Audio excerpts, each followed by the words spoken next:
Okay. Okay, si Lynn Reneo. Well, nakakalungkot pakinggan itong tinanggit ng ating kasamang leader magsasaka. Pero ngayon po, pasandaling tumigil yata ng putukan sa Senado. US, sa Ayun, Middle East, Gera. sa Gera. Tigil putukan, ceasefire. Then, itong weekend, hindi ko alam kung Gera. weekend daw pero pag Lunes yata, hindi ko alam kung magre-resume. Pero, ang malaking problema po ng bayan ngayon, naroon tayo sa dagat ng uncertainty. Maraming Pilipino, ordinaryong Pilipino, manininda, manggagawa, magsasaka, kahit ng mga professional, mga small and medium business. Parang very uncertain anong darating bukas. Bakit po very uncertain? Tingnan niyo yung peso, tuloy-tuloy ang pagbulusok. Magkano na po, Ma'am Marce? 62? 60. So, 61 ang nakaraang. Oo, papunta na tayo sa 62. Ay ko, from 50. Medyo malaki po yun. So, ngayon, mabuti kung yun lang ang source of uncertainty. Trabaho. Saan magagaling ang trabaho? Wala naman bagong industriyang na tutulak. Mga announcement lang. Ano po yung announcement na may mag-i-invest? Pero, wala namang So itong dagdag na sahod na binigay, ang daling napawi ng inflation at saka ng devaluation na baka kaunti na lang matira in real fund. So, yung sinabi ni Ma'am Marce na ang pinaglalaban natin ay living wage, living income. Ibig sabihin, sweldong nakabubuhay at kitang nakabubuhay para sa mga magsasaka, sa small vendors, etc. So, mangyayari lamang yan kung maayos ang takbo ng ekonomiya, maayos ang kanayunan. Ang kanayunan at ang buong bansa binabahan ng imported bukod pa sa disaster na dulot ng climate change. So, paano na? Sa kanlunsuran naman, binabahan ng kahirapan ang mga tao. At tapos itong flood control, apat na taon na, o hindi, palimang, ano ba nangyari? Bakit walang tuloy pa rin ho ang baha? Maswerte sila ngayon na wala yatang bagyo, pero tuloy ho yun. So, at yung para gumanda ang takbo ng negosyo, kinakailangan may puhunan na mura ang mababa ang interest. Pero hindi yung interest na pinakikitaan po ng maraming bangko. Hindi nagpapautang para magtayo ka ng industriya o magtayo ka ng magandang bukid, kundi para bumili ka ng bagong kotse, nakikita sila sa interest, magpatayo ka ng bahay. Pero, ilan lang naman na nakagagawa noon. Dahil karamihan ng Pilipino ay nasa laylayan na tinatawag. We are very unequal. So, yung po mga pangako ng 2022 nang maupo si Pangulo na sabi niya, pangarap niyo, pangarap ko, may ano nangyari doon? So, nasa dagat tayo ng uncertainty at ngayon nagpuputukan, tumataas ang fertilizer. So, medyo hindi yata maganda itong state of the nation ngayon, state of the people suffering, state of parang panay ang sirko sa Senado tungkol sa impeachment. May sala raw yung mga inaakusahan, may basis daw ng kuwan. Yun ang mga inaakusahan, nagsasabihin nag-aakusa, ay kayo hindi ba guilty ng, well, we have a situation na grabe yung circles kapag both sides ay mukhang involved dito sa pagwasak ng budget ng 23, 24, 25, the worst budget. At ngayon, lumulubo ang ating utang. So ang ating pong utang, 18.5 trillion, napakaraming zero. Ang hirap bilangin. At yung pong utang ng bawat Pilipino ay umaabot na sa 160,000 bawat isa. Ang malaking problema po sa utang, ang utang ng gobyerno, socialized. Anong ibig sabihin? Ang pangutang ay utang in the name of the people, in the name of the government. So, utang sa World Bank, utang sa IMF, sa ADB, utang sa sa mga pribado, global at saka local, national. Yung pong treasury bills natin, linggo-linggo naglalabas yung gobyerno anong utang ng 25 to 30 billion. Sabi ko, wow, sarap naman. Pero social po yun. Ang magbabayad ay Pilipino. Interest natin. Yung interest na pinabayaran, mga 800 billion na yata a year. Bukod pa sa niro-roll over yung amortization. So, halos I think almost 1 trillion na yata yung interest. So, nakipaglaban sa gastusin sa edukasyon under the Constitution, the highest priority should be on education. At any rate, lumulubong utang. So, akala natin, nung panahon ni Duterte kasi, 2019, ang debt to GDP ratio is 39%, mababa. Pag yun ang utang, medyo ka negosyo kasi ang babayaran mo debt to GDP ratio ay mga kuha na lang 20%, okay yan. So 39, medyo pwede pa. Umaganto na 60% nung panahon ni Digong dahil sa COVID. Ang sabi ni Bongbong, mababayan to less than 60. Pero ngayon po 63%. Ibig sabihin, grabe ang pangungutang. Kaya siya ngayon ang biggest borrower ng kasi nung panahon ni Pinoy, ang iniwan niya 6 trillion na utang.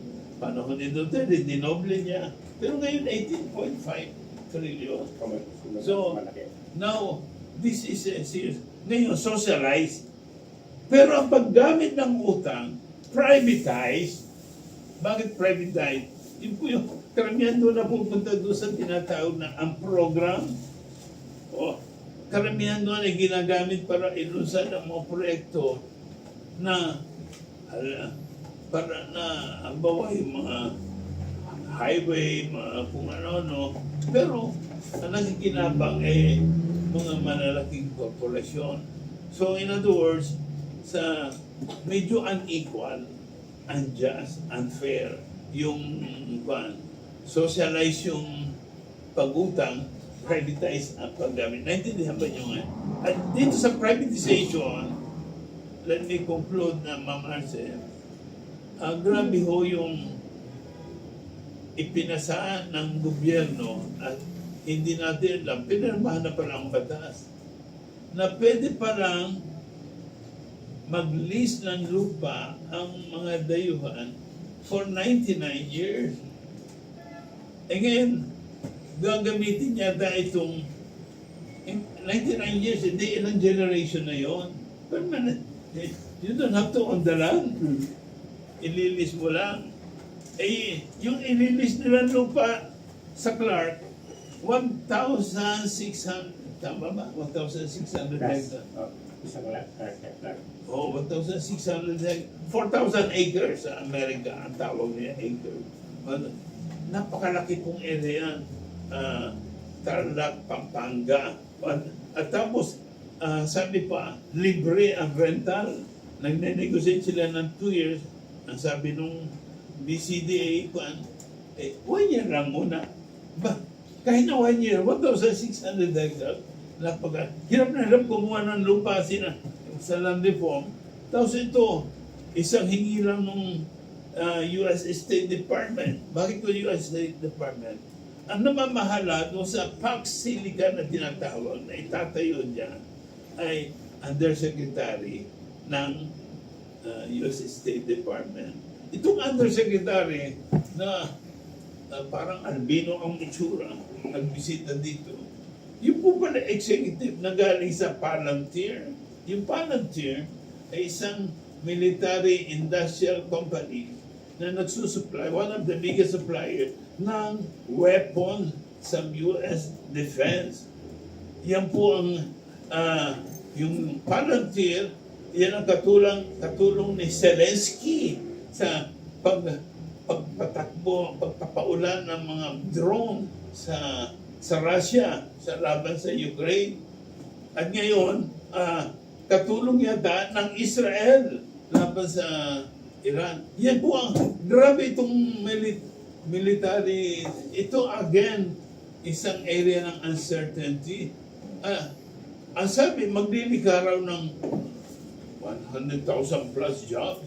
Ang ganda pakinggan po, magkakaroon tayo ng electronics, artificial intelligence, data center. Pero yung itatayo po pala nilang mga data center, kakain ng maraming kuryente at maraming tubig at yung ating nickel at copper at iba pang strategic minerals, ipaprocess nila. Pero pag gagamitan, eh para saan? Mukhang bahagi ito ng away sa China. Kung kaya po, itong Pax Silica kasama ngayon ang UK, Australia, New Zealand, yung pong mga tinatawag nilang coalition, kasi kasama ang Japan, laban sa monopoly raw ng China sa critical minerals. Sabi ko, yung po Subic na tayo na last year ng manufacturing, ang US na naman, munitions factory, yung paggawa po ng missile. Tapos bukod dito, ang buong bansa, nilagyan nila ng 9 aircraft bases. Pinalis natin yung Clark Subic noong 1991, 92. Ngayon, siyam na bases all over the country. Sabi ko, ano ba nangyayari dito? Itong pinakamalupit na uncertainty. Nasa dagat tayo ng global war ng US-China. Sa right now, pakiramdaman, pero hindi na alam kung kailan magpuputukan. Sabi, paano ito? Hindi ba ito ang panahon dapat meron tayong soberania na maayos?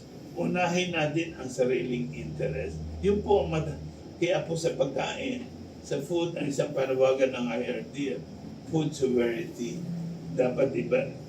Wala tayong food sovereignty kung tayo nakasalalay sa importation, kung tayo nakasalalay sa dayuhang makina, dayuhang mga kung ano-ano. At ngayon po, grabe yung dependence natin sa urea. Tumaas na naman because of this.